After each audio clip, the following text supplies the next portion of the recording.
என்னதான் ஊர் விட்டு வெளிநாட்டுக்கு வந்தால் கூட குழந்தைங்களுக்கு விவசாயத்தோட இம்பார்ட்டன்ஸ் கண்டிப்பாக சொல்லிக் கொடுக்கணும். அப்படியோட்ட ஏரியாவுக்கு தான் சவுதி அரேபியாவில் நாங்கள் அழைச்சிட்டு வந்தோம்.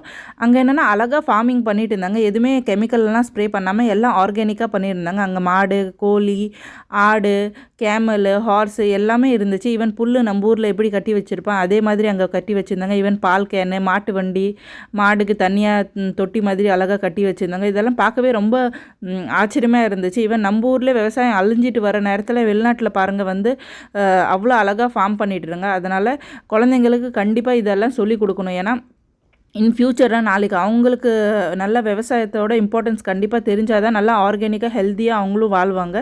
அதே மாதிரி அங்கே என்ன கிரில் மாதிரி பண்ணி வச்சுருந்தாங்க.